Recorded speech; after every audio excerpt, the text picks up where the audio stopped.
Descends, descends. Donne-moi l'alarme. C'est bon, prends-la. Donne-moi l'alarme. On est entré dans le crime et on y est toujours. On a déjà tué, on a déjà volé. On trafique jour et nuit. Donc, tu appartiens au crime organisé. Je suis dans le crime. Je suis entré dans le crime, mais je n'appartiens à aucune bande. Avant, on mourait pour un rien. Par exemple, si on se disputait, le lendemain, je venais et je te tuais.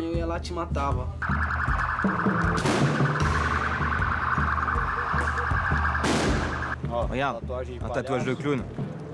La plupart du temps, dans le monde du crime, ça signifie qu'on est un tueur de flics. Sors, sors, sors!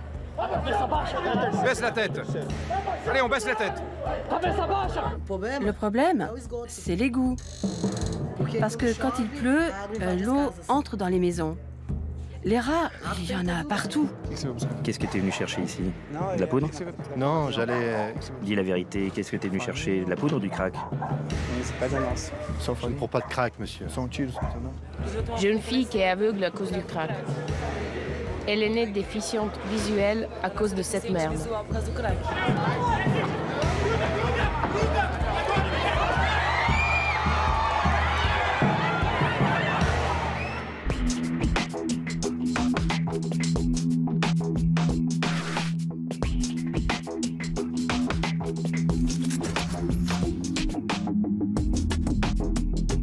Sao Paulo, la plus grande ville du Brésil, 20 millions d'habitants, 43 millions avec la banlieue. Ici, les gratte-ciel côtoient les bidonvilles, le luxe, la pauvreté. La vie est chère et seule la réussite compte. Alors tous les moyens sont bons, même enfreindre la loi. Mais attention, la police veille et ici, elle a tous les droits. C'est bon, tais-toi! Non, ça c'est de l'humiliation, monsieur. C'est de l'humiliation. Je suis un homme, monsieur. Je me suis rendu. Faut pas m'humilier. Faut pas me frapper. Ta gueule! Ma famille est dans le besoin. C'est bon. Il a demandé à voir le présentoir et il est parti en courant avec. Il était armé? Non, il n'avait pas d'arme. Il est juste parti en courant. J'ai essayé de descendre la rue après lui, on criait et on a réussi à l'attraper. Ma famille est dans le besoin. D'accord, d'accord. On discutera après. Du calme. Lève-toi.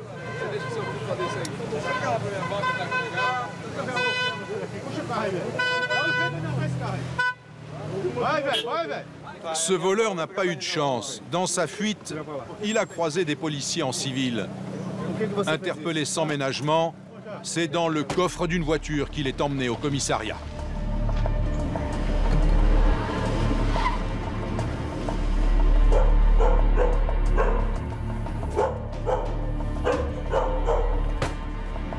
Mets-toi en face de nous. En face, j'ai dit. Pourquoi tu as fait ça? Le besoin. Le besoin pourquoi? C'est tout ce que j'ai à dire. Je ne parlerai qu'en présence d'un avocat. Comment tu as neutralisé le vendeur si tu n'avais pas d'arme? J'ai demandé à voir, monsieur. Tu as demandé à voir et tu es parti en courant? Tu n'as braqué personne, tu n'as pas dissimulé une arme? Tu n'as pas mis la main sous le t-shirt, tu n'avais pas de couteau, rien? J'en avais pas. Vous pouvez le demander au vendeur. Je vais convoquer la victime. Tu es pris en flagrant délit. C'est quoi le tatouage? Un clown. Tu es du PCC? Non. Pourquoi tu as ce tatouage de clown? J'ai fait ça parce que j'aimais bien l'image, monsieur. Tu es au courant que c'est le crime organisé, n'est-ce pas? Oui. Alors si tu n'es pas dans le crime organisé, pourquoi tu l'as fait?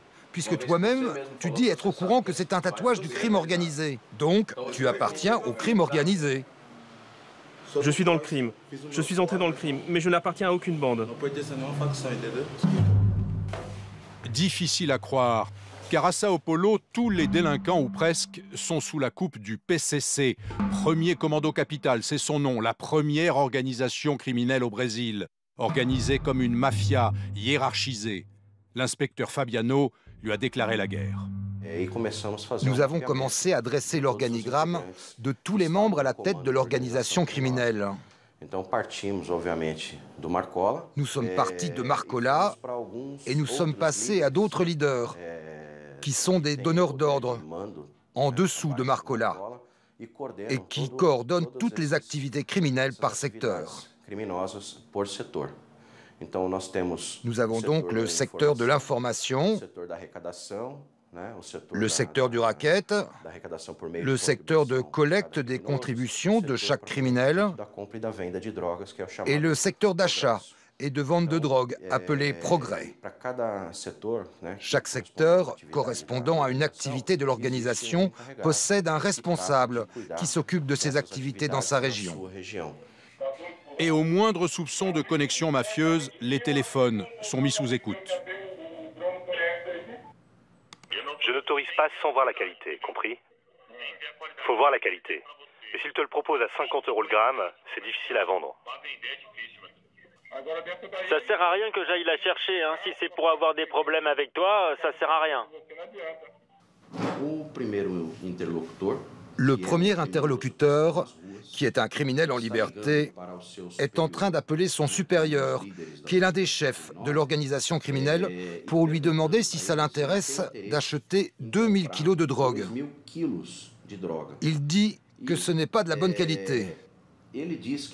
Alors son supérieur lui dit qu'il vaut mieux ne pas faire l'affaire, parce que son client exige une drogue de bonne qualité. Le PCC contrôle aussi toutes les prisons du pays. La police doit en permanence y faire des descentes. On a pensé à faire comme ça. Chaque bloc, très vite, on place 2 ou 3 agents. On place tous les détenus au centre pour qu'ils n'aient pas le temps de s'échapper. Ils sont enfermés? Non, ils circulent. Ceux qui sont dans le couloir vont dans la cour, et là on entre. Toi et Adriano, vous dites à ceux qui sont dans les couloirs de rejoindre la cour. Trop tard, ils nous ont vus. Vous sortez! Allez, allez les voleurs! Allez, allez! Allez, allez, allez! Sors, sors, sors! Baisse la tête! Allez, on baisse la tête! Allez, allez, allez! Sors de là, bordel, on baisse la tête! Allez, allez, vite! On se baisse, bordel! On se dépêche de sortir!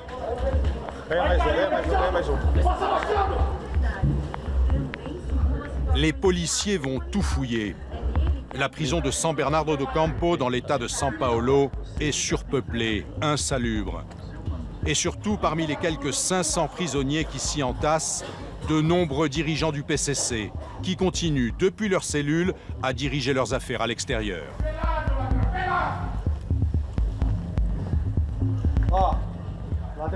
Les voleurs vont se tenir à carreau et il n'y aura pas d'embrouille.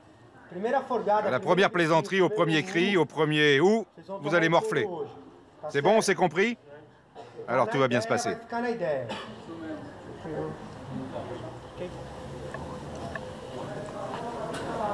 Vous avez pas regardé dans ce trou? Dans le deuxième, on a chopé des trucs à l'intérieur de la télé. Dans 3 télés. Ils ont ouvert et il y en a un là-bas.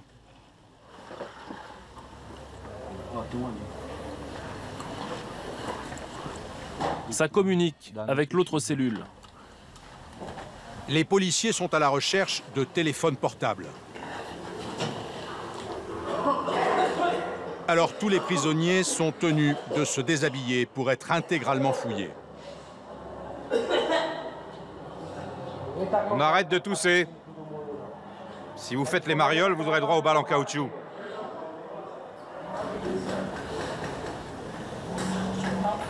Il y a quelque chose qui vibre. C'est ici. Il y en a un ici, regardez, un portable.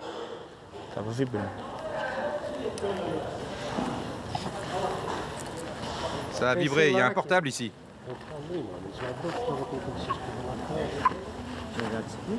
Continuez, ça vibre. Faites pas de bruit. Il est là. Mets-toi là-bas, attrape le machin, vite. Le portable, bordel. Pas ici. Il n'y a pas de portable. Si, il y en a un. J'ai fait que mettre les habits dedans. Touche pas. Sors-le d'ici. Casse-toi, casse-toi. Laisse-nous chercher, ça vaut mieux. On a trouvé. Ouais, on a trouvé. T'étais pas au courant, voleur? Regarde s'il y a un appel manqué. Oui?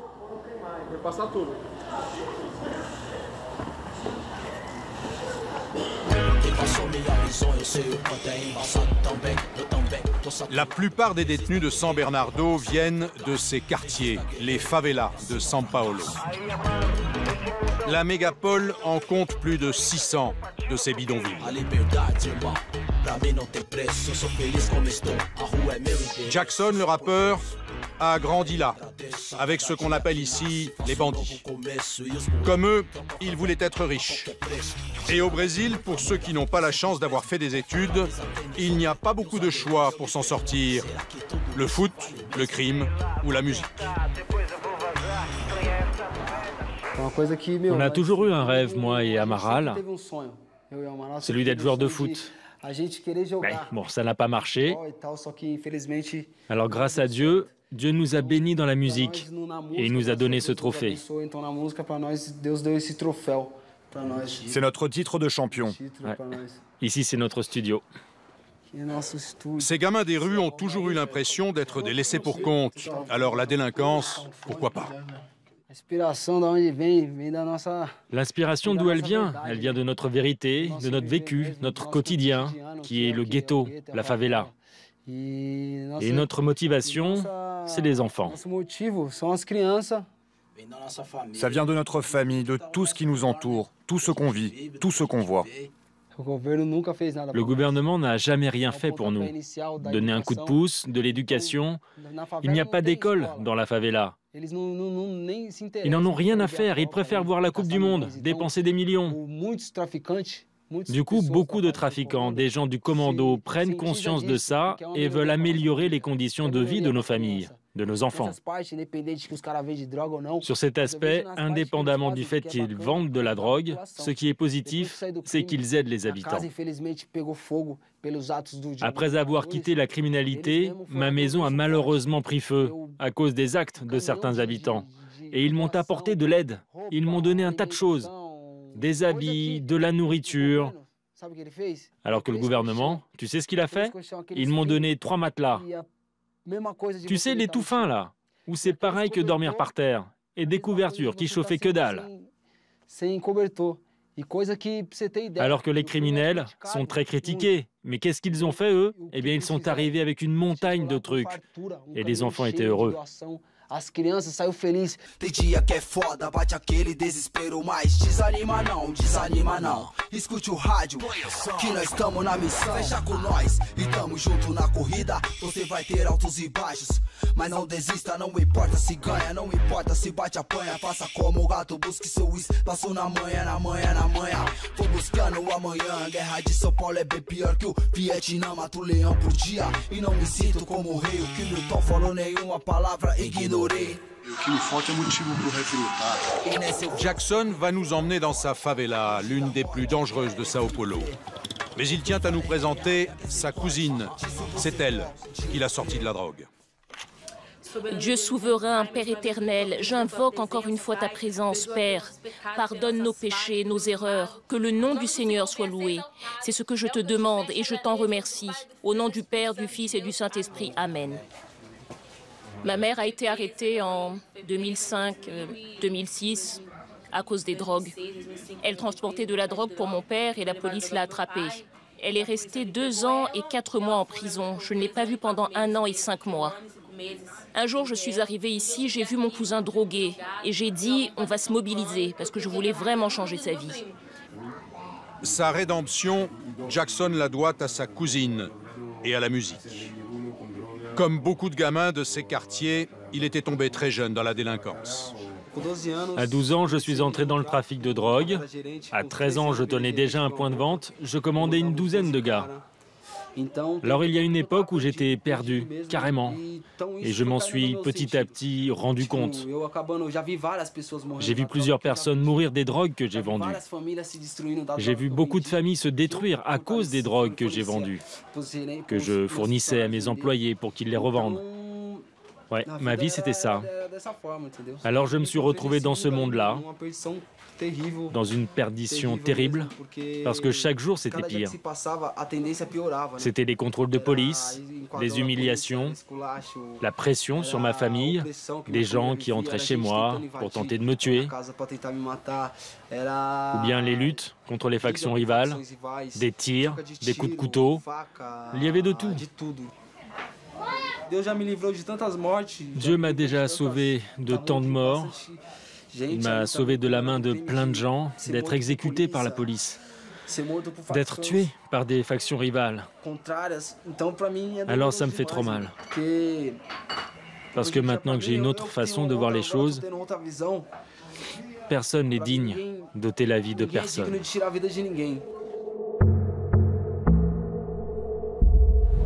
Pour lutter contre cette délinquance omniprésente, la police militaire veille. Toutes les nuits, le lieutenant Farina patrouille avec ses hommes. Cela commence par des contrôles de routine dans les bars. Son territoire est immense, grand comme Paris, et il le connaît par cœur. Les criminels ici à Sao Paulo sont différents de ceux de Rio. À Rio, le crime est territorial. Il domine une région, il s'y installe en y créant des quartiers généraux où les forces de sécurité ont du mal à entrer. Ici, à Sao Paulo, les criminels n'habitent pas tous dans les favelas. Mais c'est dans ces quartiers qu'il y a des risques, où il y a un grand flux de trafic de drogue.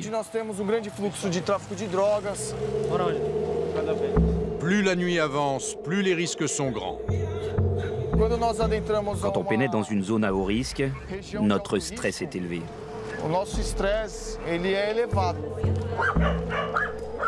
Pas de show à l'américaine. C'est discrètement et seulement accompagné de son adjoint que le lieutenant Farina s'enfonce dans les ruelles. Regarde les gars en train de courir là-bas. T'as vu les gars?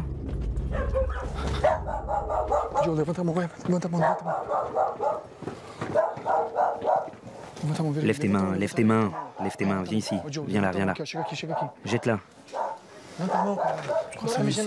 Jette ça.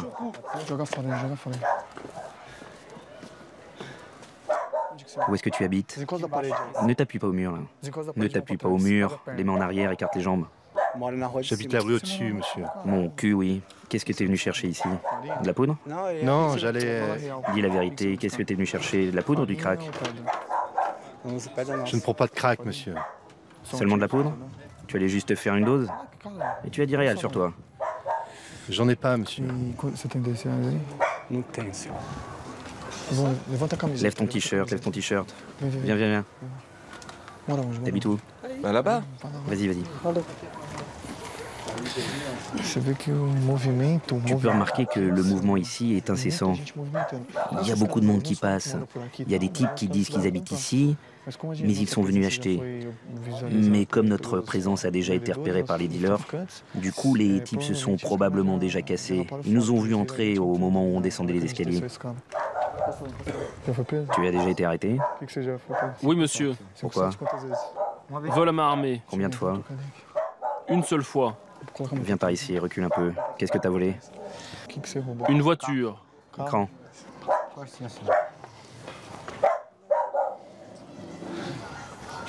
Quand?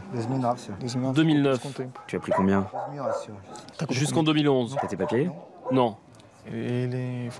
Il a été arrêté pour vol et il est allé dans une prison du PCC, enfin contrôlée par le PCC.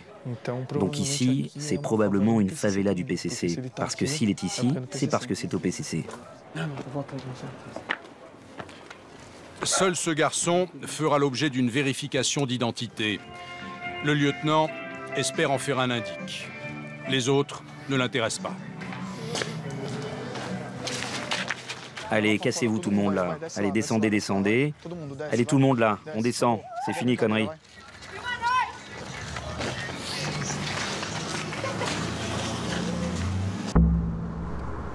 La tournée continue.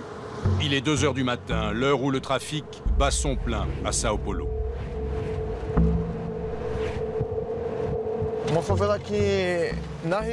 Ici, c'est une favela où il y a beaucoup de mouvements. Beaucoup d'argent et beaucoup de drogue. Ça fonctionne 24 heures sur 24. C'est très dangereux. Dans la favela, on a constaté qu'il y a des gardes armés. Alors c'est important de faire très attention pour notre sécurité et celle des autres, pour minimiser les risques. Encore une fois, les policiers vont tenter de surprendre les trafiquants. Il faut être discret, rapide. Un travail de fourmi qui paye de temps en temps. Il a trouvé les doses, les siennes. Ils l'ont trouvé là, cachée. Il y a de la cocaïne et du crack là-dedans. Ça, c'est pour emballer les doses de cocaïne.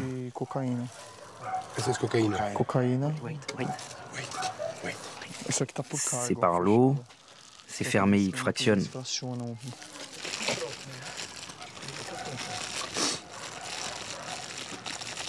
Ils se servent de ce toki pour communiquer entre eux depuis divers lieux. Alors quand les voitures de police entrent ici, dans la favela, ils se préviennent. Une voiture est entrée, tout ça. Tu remarqueras que la pile... Regarde, ils sont en train de discuter. Et ici, c'est la nourriture. Ils sont obligés de rester ici, toujours disponibles pour vendre la drogue. Ils ne peuvent pas partir d'ici, du coup ils mangent sur place. La nourriture est chaude, elle vient d'arriver. Mais lui, c'est un consommateur, non? Non, il est dans le trafic, c'est un dealer. Ça doit faire dans les 500 € ici. Ils vendent ça en 1 heure maxi.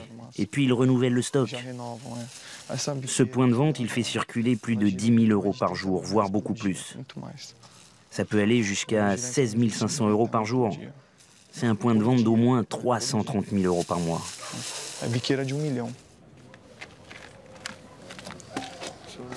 Cette fois, tu vas morfler, mon gars. Ah bon? Mais je deal pas. T'es assis sur de la cam et tu viens me dire que la drogue était à côté de toi. Non, monsieur, j'ai rien à me reprocher. Pas la peine de faire le mariole. Je suis pas ta mère pour que tu me racontes des blagues. Monsieur, je suis employé. J'ai travaillé jusqu'à 5 heures de l'après-midi. Je suis consommateur de marijuana. Je trafique que dalle. Il n'est pas récidiviste, d'après ce qu'il dit.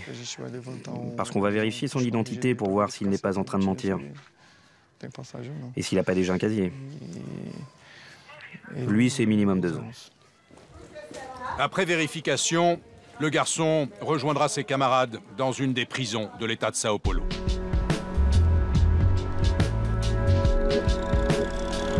Le jour, la police militaire est aussi dans les rues. Armes à la main, elle est là pour montrer sa force et rassurer les honnêtes gens. Recule, mec, vas-y, recule. Fais marche arrière. Les voyous le savent et restent chez eux. Grâce à Jackson le rappeur, nous allons rencontrer des hommes du PCC. Ils sont jeunes, parfois mineurs, et fiers d'appartenir au plus gros gang du Brésil. Ça, c'est le symbole du PCC. OK? Pour montrer qu'on est vraiment avec eux. Et là, c'est parce que c'est le premier policier qu'on a buté, que j'ai tué. Et il y a un truc aussi sur la jambe. Chaque policier qu'on tue, on fait un tatouage. Un hommage pour l'envoyer en enfer. Pour rentrer dans le crime, il faut vraiment y aller à fond. Tu vois le tatouage que j'ai sur ma jambe? C'est quand j'avais 12 ans. Tu tues un policier, tu fais la carpe. Tu fais la carpe ou le clown. Et toi, tu es un clown? Oui, dans le dos. Leur discours est bien rodé. Les méchants, c'est les autres. On n'aime pas les flics, c'est des salopards. Parce qu'ils aiment les arrangements. Quand ils nous attrapent, ils nous truandent. La police de Sao Paulo, c'est la plus corrompue. La police militaire, tu files 150 € ou même le double. Pour que tu vois comment c'est des salopards, les mecs. Ils te relâchent et en plus, ils te rendent la drogue. Par contre, la police civile, c'est 5 000 €, 6 500 € minimum. C'est ce qu'ils demandent. Des fois, ils chopent même des mineurs dans la rue, ils nous donnent un tas de coups. Les types, ils attendent pas que tu parles, tu piges? C'est pour ça qu'on n'aime pas ces salopards, on les remplit de plomb, c'est tous des enculés. Pour vous, c'est normal alors, de braquer, de voler, de tuer? Pour nous, c'est normal. Nous, on aime ça, voler. On aime tuer que ceux qui sont mauvais. On n'aime pas tuer ceux qui ont rien fait, tu piges mon frère.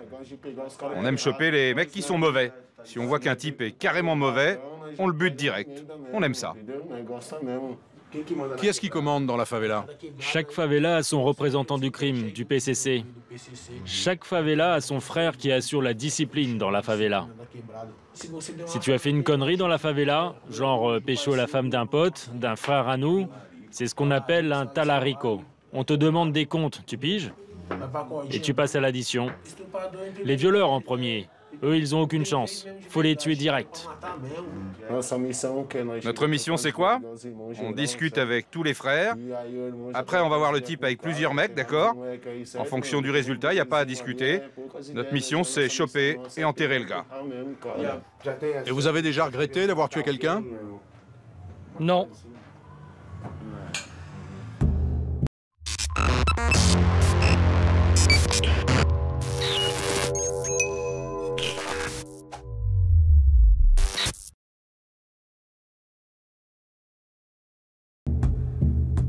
À Sao Paulo, les policiers sont des cibles. Sur cette vidéo, l'un d'eux est exécuté froidement. Il n'est pas armé, il aide juste un camion à faire une manœuvre. En 2012, plus de 100 policiers ont ainsi été tués. Au Brésil, le métier est risqué. Ces hommes de la police civile, l'équivalent de notre police judiciaire, sont surentraînés.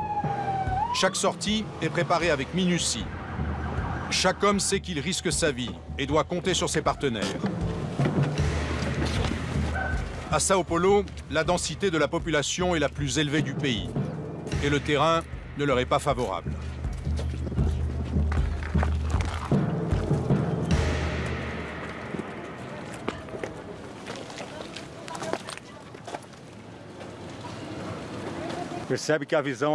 Vous pouvez voir que la vue d'ici est exceptionnelle. Et donc c'est difficile, parce qu'il y a normalement ce qu'on appelle un guetteur. Ce sont les voyous qui communiquent l'arrivée de la police. C'est pour ça qu'il faut faire un travail en amont et toujours banalisé. Aujourd'hui, un informateur leur avait promis une grosse transaction de cocaïne. Mais les dealers ont, semble-t-il, été prévenus. La drogue a disparu. Restent quelques suspects, des gamins en apparence. Il y en a un qui est monté. Mais parfois les apparences sont trompeuses.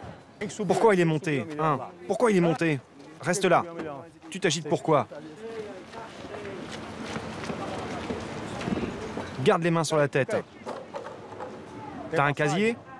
Il y a quelque chose en haut? T'as tes papiers? Ils sont chez ma tante, elle vit dans la ruelle Maria Maddalena. Demande à quelqu'un de les amener, c'est urgent. Un de tes amis? Non, non, monsieur. Alors ça se corse. Regarde, un tatouage de clown. T'aimes tu les flics, hein? Non. Non? Non. Tu sais ce que ça signifie, ça? Non, monsieur. Non? Je l'ai fait quand j'étais mineur, monsieur. La plupart du temps, dans le monde du crime, ça signifie qu'on est un tueur de flics. Pour lutter contre la délinquance, les élus de la ville tentent de changer le cadre de vie des habitants des bidonvilles. Le but est de les sortir de l'emprise des gangs.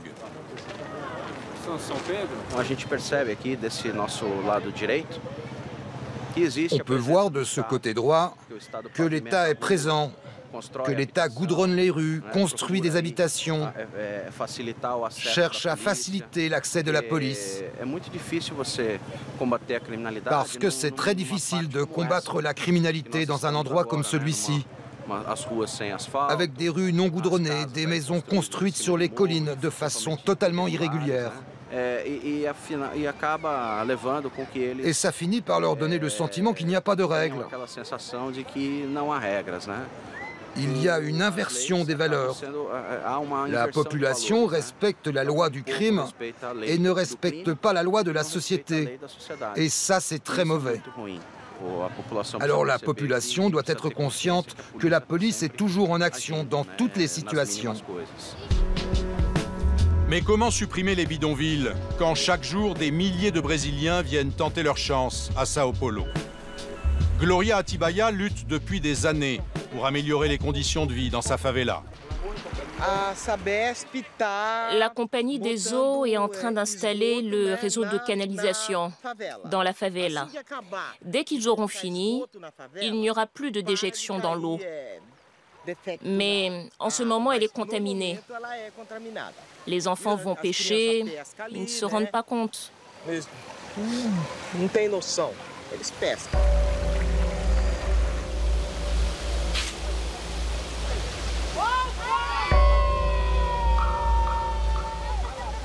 Ici aussi, on aimerait qu'il canalise ça. C'est son combat à elle, parce que c'est sa maison. Oui, pour qu'on puisse mettre les égouts comme il faut, parce que là, c'est à ciel ouvert, ces égouts-là. Alors, on voudrait que ça soit canalisé, pour qu'on puisse le brancher à une canalisation pour l'évacuer. De plus, ces terrains ont été vendus illégalement, dans des zones inconstructibles et polluées. Quand ils ont acheté, personne n'est venu leur dire que ce n'était pas permis. Et maintenant, c'est interdit. Il faut leur mettre l'eau pour pouvoir installer les égouts et goudronner la rue pour qu'ils ne restent pas dans cet état.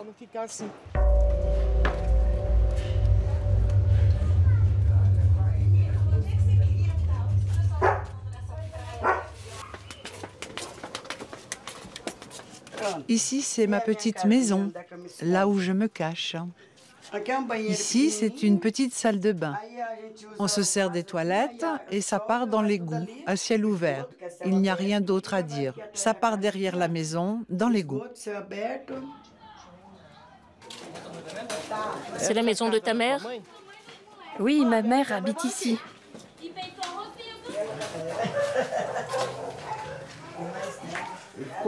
C'est quoi le problème principal quand on vit ici?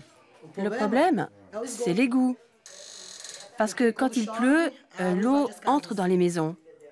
Les rats, il y en a partout. Les maisons sont construites par-dessus les ruisseaux. Alors, il n'y a pas moyen de mettre des tuyaux. Alors, dès qu'il pleut, l'eau monte. Et quand la pluie s'arrête, c'est plein de boue dans les ruelles. Une rue à traverser pour quitter la plus grande favela de Sao Paulo et rejoindre le quartier le plus huppé de la ville. Dans ces immeubles de luxe, chaque appartement coûte plusieurs dizaines de milliers d'euros. Ici, les riches vivent cachés, derrière des murs, des clôtures électriques, protégés par des caméras et des gardes privés.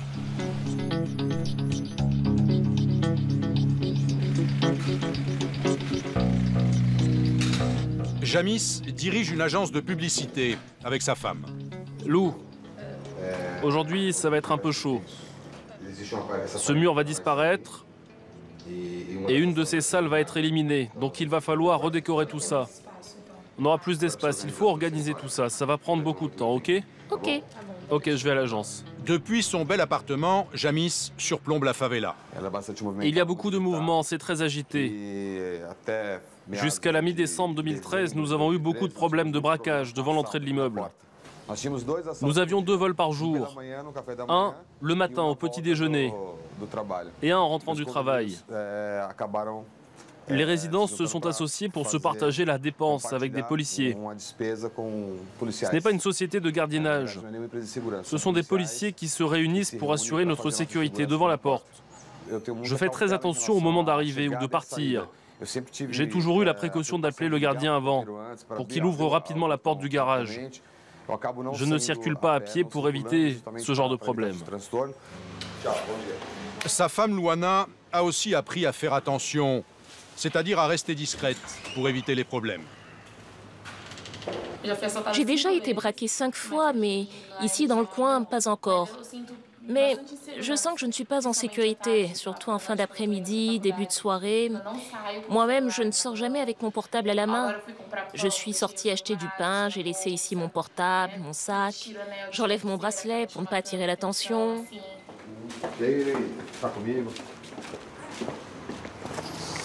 Oh, Silvio. Oui? Au fait, c'est important que tu appelles l'entreprise de sécurité pour voir avec eux l'histoire des équipements qui manquent pour... Les détecteurs? Oui, c'est ça. Les détecteurs. Allez, bonne journée. Et bon courage. Merci, à tout à l'heure. Et voilà, c'est comme ça qu'on vit notre vie, dans cette cage. C'est une voiture blindée, c'est simple. Dans le trajet qu'on va faire jusqu'au bureau, à Faria Lima, vous pourrez constater que sur 10 voitures qu'on croisera, au moins 6 sont blindées. Sans aucun doute. C'est impressionnant la quantité de voitures blindées qu'il y a à Sao Paulo.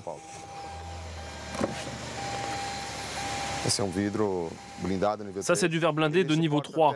Il supporte jusqu'à la mitraillette. C'est ce qui est autorisé par l'armée brésilienne.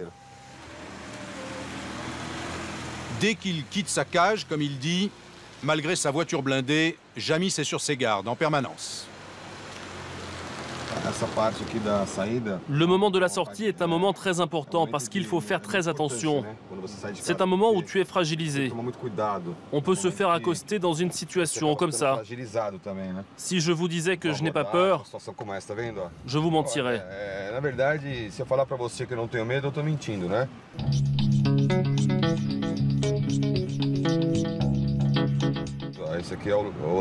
Ici, c'est la grosse descente. Récemment, un type de la police fédérale a été tué par balle, juste ici dans la descente, parce que c'est une rue qui longe la favela. C'est facile pour eux d'accoster quelqu'un et puis de courir vers la favela.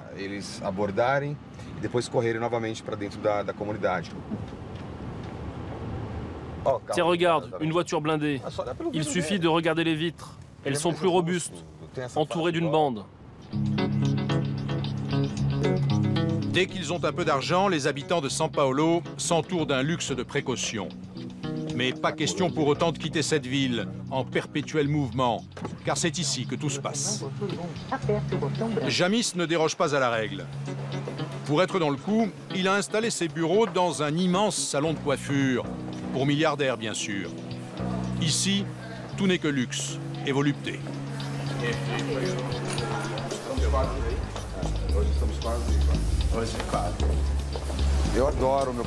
J'adore mon pays, j'adore Sao Paulo.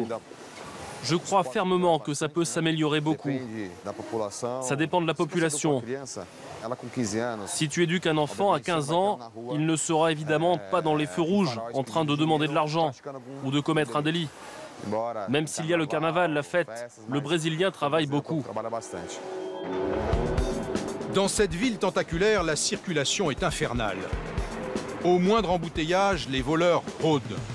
Il n'a pas hésité, il a ouvert le feu. Merci policier, vraiment merci. Maintenant tu vas voler en enfer, ma moto tu l'emporteras pas. Aïe aïe aïe, je vais mourir. Ben ouais, c'est pas trop tôt. Des vols à main armée comme celui-là, il y en a des dizaines par jour. Le policier aura les félicitations de sa hiérarchie. Il a volé ma moto, il a mis un flingue sur mon visage, le fils de pute. Il faut que tu vives pour te faire tabasser en prison, connard de mes deux. Tu vas crever mon gars, il faut que tu morfles. T'aimes voler, hein? Travailler ça, tu veux pas, hein? Tu sais combien j'ai bossé pour acheter cette moto? Tu sais combien j'ai dû travailler, mon gars, pour l'acheter, cette moto? Le voleur a survécu et croupit aujourd'hui en prison. Depuis cette agression, Anderson, lui, n'a plus utilisé sa moto. J'espère qu'elle va démarrer. Ah bah non, elle va pas démarrer, il n'y a plus de batterie.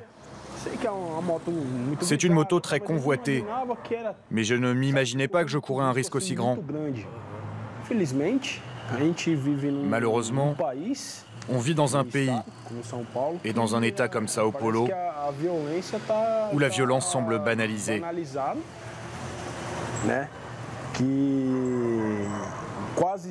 Et où la victime n'a pas toujours la chance que j'ai eue.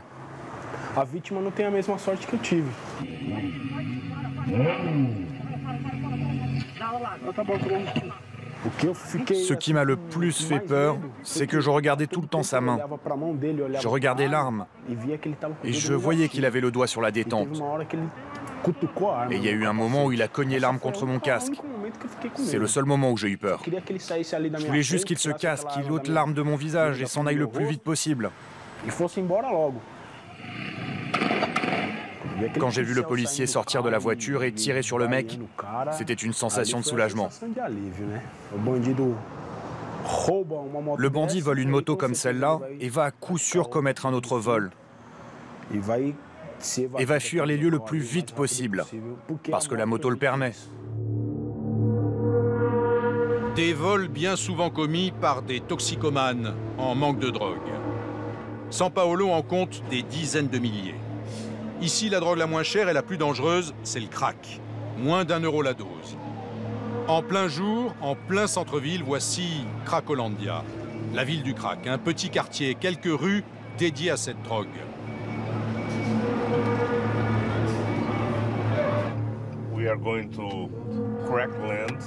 Le pasteur Paulo Edouard a son église juste à côté. Il est l'un des seuls à s'occuper des drogués.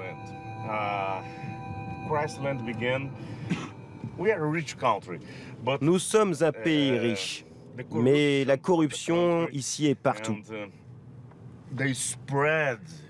La manière dont se diffuse la richesse n'est pas bonne.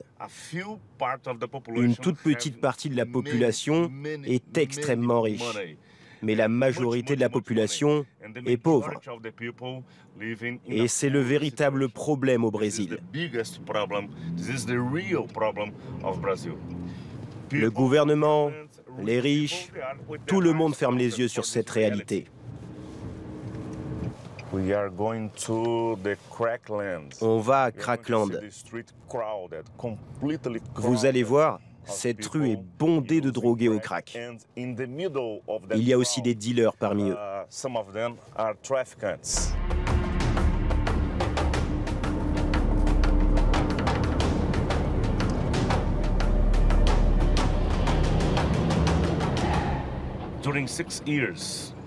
En 6 ans, plus de 3000 personnes ont été sauvées de Crackland. La plupart d'entre eux sont loin de toute famille. Nous les avons remis en contact avec leurs familles. Beaucoup d'entre eux avaient des problèmes de santé. On leur a fourni des médecins qui les ont soignés. Au cœur de Cracolandia, le pasteur a créé Cristolandia. Ça va les jeunes? Ça vous dit d'aller casser la croûte? Un lieu où les toxicomanes peuvent aller trouver un peu de répit. Tous les jours, à 8 heures, quand les portes s'ouvrent, ils sont une bonne centaine à profiter de cet endroit. Et le pasteur a un mot pour chacun. Alors tu vas prendre une bonne douche? Tu vas te mettre des vêtements propres? Et toi, comment tu t'appelles? Michel. Ça va Michel? Tu dors là-bas toi aussi? Alors, c'est le moment de quitter cette vie, quitter la rue et rejoindre Jésus. Amen. Amen. Mais avant la douche et le repas, musique et prière pour tout le monde. Estando à margem da sociedade, vivendo a vida de pecado cheia de maldade, onde a droga era a razão do seu viver, onde o crack o motivo que dava o prazer, que para obter valer qualquer situação, roubar, matar até o ponto da prostituição.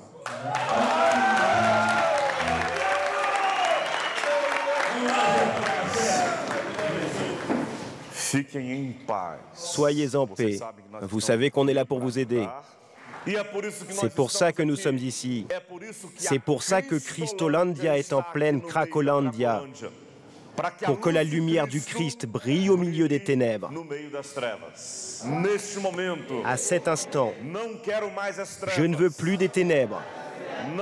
Je ne veux plus la méchanceté. Je ne veux plus des drogues. Je ne veux plus de crack. Je veux Jésus dans ma vie. Le prêche terminé, c'est l'heure du repas. Lodemir s'occupe de tout. Il fait partie des miraculés de Cracolandia. Ma vie n'a pas été différente de la vie de ces gens que vous voyez là. J'ai passé 22 ans dans le monde des drogues, 16 ans dans le crack. Et j'en suis arrivé là. Je vivais dans les rues de São Paulo. Après être passé par 21 centres de désintox, je me suis dit, je vais tenter le coup encore une fois. Et si ça ne marche pas, je renonce à la vie et je me laisse mourir dans les drogues. Nous ouvrons les portes et nous accueillons tous nos frères. Le gars arrive de la rue encore sous l'effet de la drogue, alors il peut être agressif. C'est pour ça qu'on les traite d'égal à égal.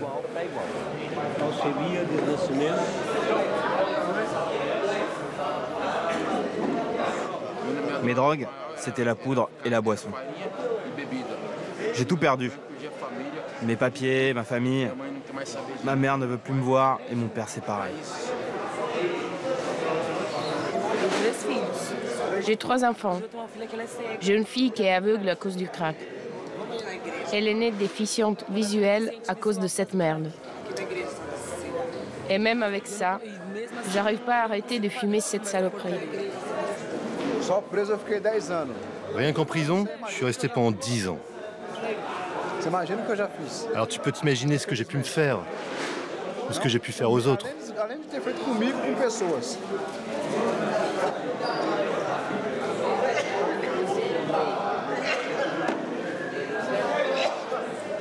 À Cracolandia, la violence est quotidienne. Beaucoup de gens ici ont des problèmes de drogue. Certains disparaissent. D'autres sont tués parce qu'ils trafiquent et disparaissent eux aussi. Et parce que la majorité d'entre eux est pauvre et que les policiers n'en ont rien à faire, ils préfèrent se soucier des familles privilégiées.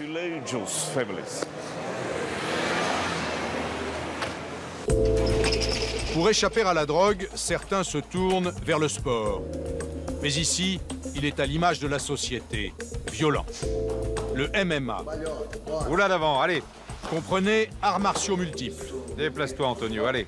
Un sport très populaire. Aujourd'hui, le MMA s'est beaucoup développé au Brésil. Et il commence à être considéré comme le deuxième sport. En premier, le football et en deuxième, le MMA. Antonio est très polyvalent. Il vient du taekwondo, mais il s'entraîne au jiu-jitsu avec nous depuis pas mal de temps. Je suis persuadé qu'il a beaucoup d'avenir. Et en plus, il est charismatique, c'est un excellent combattant.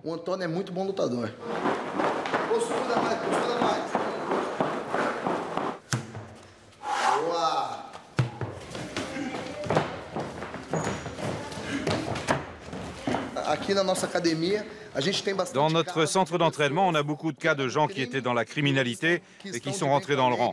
On est persuadé que le sport change ces gens. On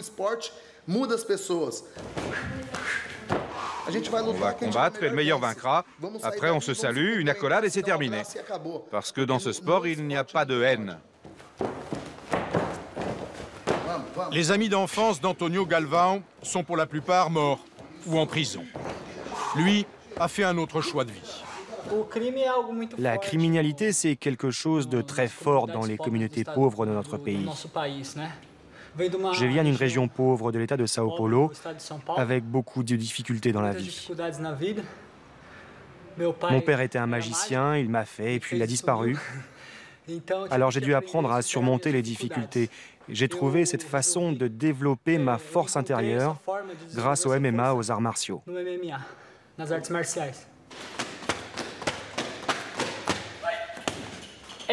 C'est dur de voir des gamins oubliés dans la banlieue, dans les ruelles des favelas, et qui ont un potentiel énorme, fantastique. Antonio habite toujours un quartier populaire, mais il a une vraie maison et une vraie famille, grâce au sport et à son travail.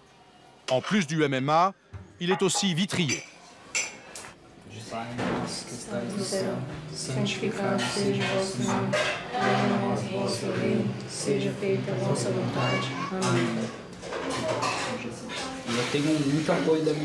J'ai beaucoup de soutien de mon épouse, un soutien énorme. Elle s'occupe de mon alimentation, elle discute avec moi, elle m'apaise. La confiance est grande, mais c'est toujours tendu. Les accidents, ça peut arriver. C'est rare que j'y aille. J'attends qu'il m'appelle et qu'il me raconte ce qui s'est passé. Moi, franchement, je n'ai jamais assisté à un seul de ces combats. D'ailleurs, j'en plaisante avec lui. J'en ai vu quelques-uns sur YouTube, mais je n'y suis jamais allé personnellement. Parce qu'à mon avis, je trouve que, d'accord, c'est un sport qu'il aime, mais c'est un sport très risqué, dangereux. Qu'il a gagné ou perdu, il est toujours content. Il ne rabaisse pas son adversaire. Il aime ce qu'il fait. Et un jour, j'espère le voir au top pour sa carrière. Oui, il est sympa. Et je suis fier qu'il gagne. Mais parfois, il exagère, alors j'ai peur qu'il se blesse. Et qu'il ne puisse plus combattre.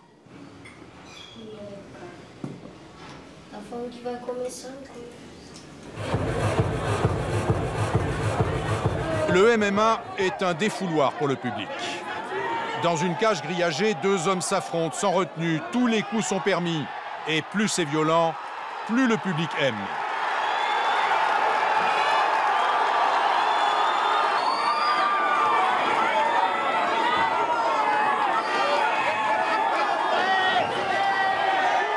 Deuxième combat de la soirée ici à Fluxo Show. J'invite à rejoindre sur le ring Antonio Muitaluz.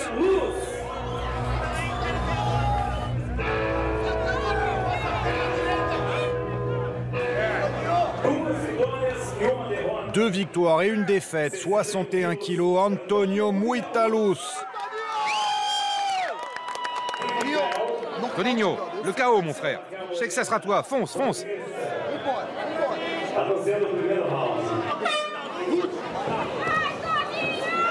Le combat va durer à peine une minute.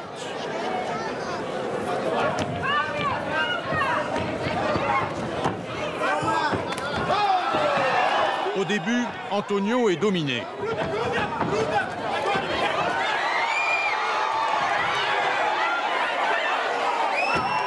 Mais grâce à sa technique, il reprend l'avantage et réussit même à casser la jambe de son adversaire.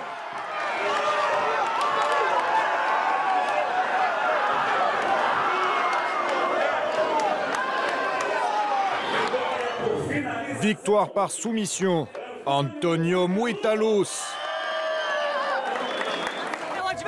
Mon adversaire a un coup de poing très costaud. J'ai pris un coup qui m'a secoué. Mais le coup que tu lui as appliqué là, tu t'entraînes dessus depuis longtemps? Oui, on l'a beaucoup répété.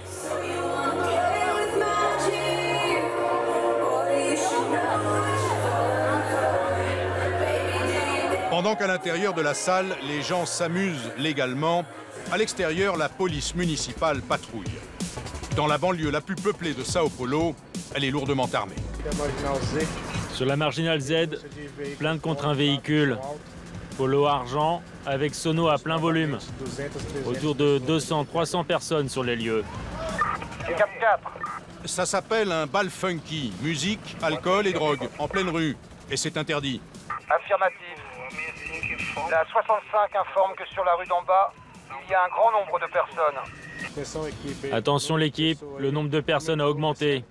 En débarquant, attention, prudence. Allume, tu peux mettre la sirène. On voit tout ce que t'as.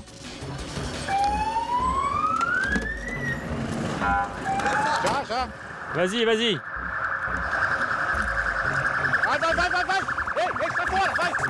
Vas-y, vas-y.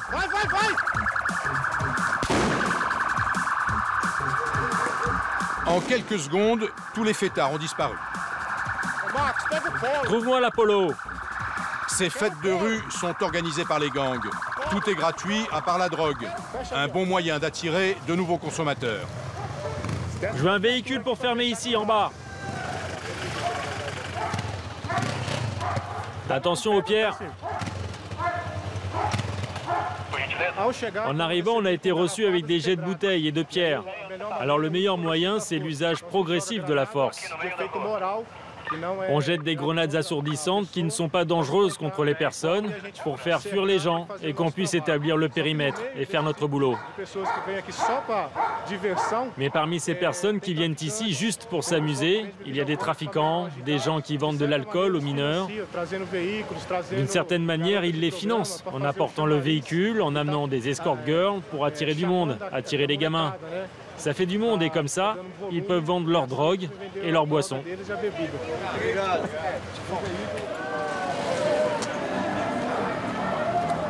Les policiers suspectent cette voiture d'avoir servi de sono. En général, ils ferment le véhicule et observent à distance pour voir si on s'en va en laissant la voiture. Là, ça indique 103. Au-delà de 45 décibels, il est déjà envoyé à la fourrière. Donc c'était excessif. Et l'amende, c'est celle à 2800 réals, autour de 1000 $. Quand ils arriveront avec le remorqueur, ils reviendront, on prendra la clé et on ouvrira tout. Parce qu'il faut qu'on vérifie s'il n'y a pas d'armes ou de la drogue dans la voiture. On ne peut pas juste l'emmener. Les policiers ont vu juste. Et en voyant arriver la dépanneuse, le propriétaire revient dardard. À l'intérieur de la voiture, des bouteilles d'alcool. Et dans le coffre, une véritable sono de discothèque. Ta voiture est en train d'être embarquée. Mais embarquée pourquoi? Ma voiture est stationnée. Si vous emmenez ma voiture, alors il faut aussi emmener le camion, la voiture là-bas, l'Uno là-bas. Ma voiture, elle est stationnée. Elle ne fait rien. Je suis chez ma copine. C'est pas parce que les mecs sont en train de faire une fête ici. Moi, j'ai rien à voir là-dedans. Je suis chez ma copine. Elle habite ici. Parfait. On va vous donner un reçu. Vous justifierez tout ça. Justifier quoi? Vous emmenez ma voiture sous quel motif? Votre véhicule est en train d'être remorqué à cause de la sono trop forte et de la baffle qui était dessus. On a fait la mesure et on a constaté 103 décibels. Je suis chez ma copine, ça s'appelle de l'acharnement. Cet exemple qu'on vient d'avoir, celui de la voiture métallisée, c'est un récidiviste. On a déjà confisqué sa voiture pour le même motif, parce qu'il était en train de promouvoir la fête de rue, et avec ça, il obtient un bénéfice. C'est un des promoteurs de tous les événements. C'est la deuxième fois qu'on confisque la voiture à des endroits différents. Ici, la fête comme la mort font partie du quotidien. En 2013, la police de Sao Paulo a dénombré 4400 meurtres et plus d'1 quart de million de vols avec agression. Dans la mégapole brésilienne, même la violence est hors de proportion.